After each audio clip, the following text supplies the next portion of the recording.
Hello दोस्तों, सभी को जय हिंद। आज हम लोग हिस्ट्री का क्लास देखने वाले हैं और हिस्ट्री में सिंधु सभ्यता को पढ़ने वाले हैं। तो सिंधु सभ्यता को पढ़ने से पहले हमें यह जानना जरूरी है कि सभ्यता होता क्या चीज़ है। ठीक है, सभ्यता मानव के उस समूह को कहा जाता है जो मानव एक दूसरे को भाषा को समझ सकें, उसके सुख दुख में काम आ सके और सभ्य मानव के निवास को सभ्यता कहा जाता है। ठीक है, सिंधु सभ्यता देखते हैं कि इसकी जो तिथि है वो 2400 ईसा पूर्व से 1700 ईसा पूर्व मानी गई है। लेकिन सिंधु सभ्यता से पहले और भी कोई प्राचीन सभ्यता रहे होंगे और उसके क्रमानुसार हम लोग देखते हैं कि सबसे प्राचीन सभ्यता कौन सा है। सबसे प्राचीन सभ्यता जो है मेसोपोटामिया की सभ्यता है, जो दजला या फरात नदी के किनारे पाई गई है।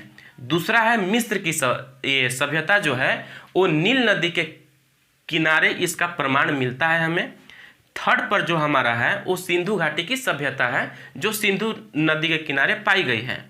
चौथा है चीन की सभ्यता, हांगो नदी। चीन की सभ्यता जो है हांगो नदी, जिसको हम पीली नदी भी इसको बोला जाता है, वो जो है हांगो नदी के किनारे पाया गया है। देखिए, चारों आप लोग सभ्यता देख रहे होंगे, ये चारों सभ्यता किसी न किसी एक नदी के किनारे ही पाया गया है। तो आखिर जो पहले के लोग हैं नदी के किनारे ही क्यों मतलब इसका पाया गया है? इसका कारण है कि नदी के किनारे मान लीजिए ये नदी है, सपोज मान के चलिए ये नदी है, ये नदी बह रही है। तो सबसे मुख्य कारण यह है कि नदी के किनारे जो मिट्टी होती है वो बहुत उपजाऊ होती है, जो कृषि में उन लोग का जो किसानी कर रहे होंगे उन लोग का फसल उगाने में बहुत सुविधा होती होगी और फसल बहुत ज़्यादा मात्रा में मिलता होगा। दूसरा कारण है कि ट्रांसपोर्टेशन का, यानी कि परिवहन उन लोग को जैसे नावों से आते होंगे तो उन लोग बहुत आसानी से उन लोग को कोई भी सामान लेकर जाने में या आने में सुविधा मिलती होगी। और तीसरा और मुख्य कारण यह है कि इन लोग के पानी पीने की जो सुविधा है उन लोग को बहुत आसानी से इन लोग को मिल जाती होगी। यही कारण है कि जितने भी सभ्यता पाई गई है सभी किसी न किसी नदी के किनारे ही हमको देखने को मिलता है। देखिए दोस्तों, सिंधु सभ्यता का विस्तार जो है वो त्रिभुजाकार है। तो त्रिभुजाकार किस तरीके से है उसको हम लोग समझते हैं। देखिए, ये इंडिया का मैप है, इसको हम लोग रफली ढंग से बनाते हैं। इधर से आया,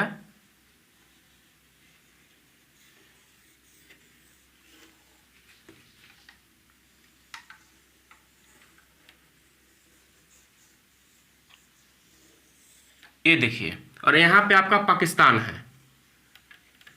समझिएगा बात को। सिंधु नदी का उद्गम स्थल जो है, यानी कि सिंधु नदी निकलती कहाँ से है? तिब्बत से निकलती है, कैलाश पर्वत से, जहाँ पे एक मानसरोवर झील भी है, वहीं से सिंधु नदी का उद्गम होता है। ये यहाँ से निकली और भारत के दमचौक नामक स्थान से प्रवेश करती है भारत में। अब यहाँ से निकली नदी, ऐसे ऐसे आई। नदी में बहुत से, सिंधु नदी में बहुत सारे नदी आन करके मिल जाती है, जैसे कि झेलम नदी, चिनाब नदी, किशनगंगा नदी। तो देखिए, इसकी विस्तार को हम लोग समझते हैं कि एक यहाँ देखिए मांदा है जो उत्तरी बिंदु में है जम्मू कश्मीर में, ठीक है, और एक दक्षिणी बिंदु में सूतकांगेडोर है,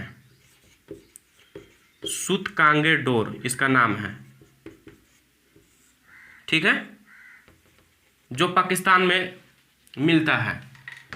तीसरा है आपका आलमगीरपुर, यहां पर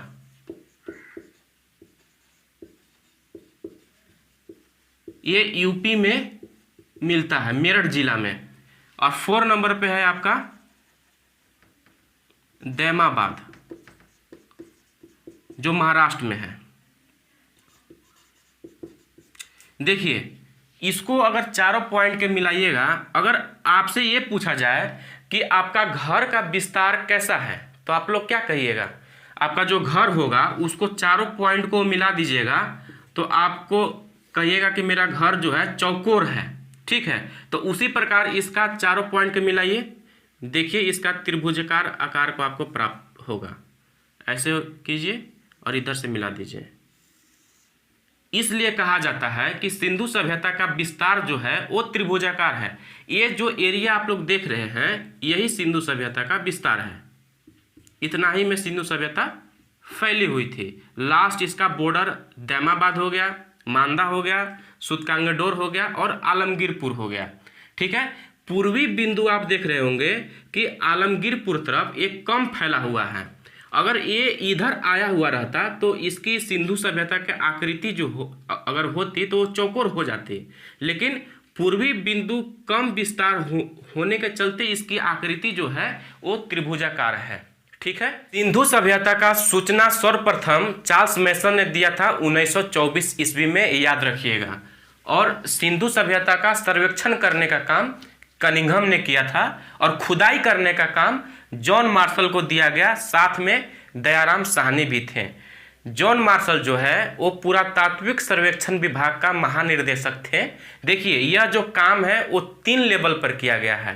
पहला क्या है कि पहले किसी ने सूचना दिया, और सेकेंड में क्या है कि उस चीज को सर्वेक्षण किया गया, और थर्ड में जाकर के उसकी खुदाई की गई है। तो देखिए इसको हम इस तरीके से भी समझते हैं कि जैसे कि कोई आदमी जा रहा था और रास्ते में उसको सांप मिल गया, तो बोला सांप सांप है सांप है। तो ये आदमी जो है जा करके सूचना दिया कोई को, ठीक है। तो सूचना देने का काम कौन किया था? चार्ल्स मैसन ने।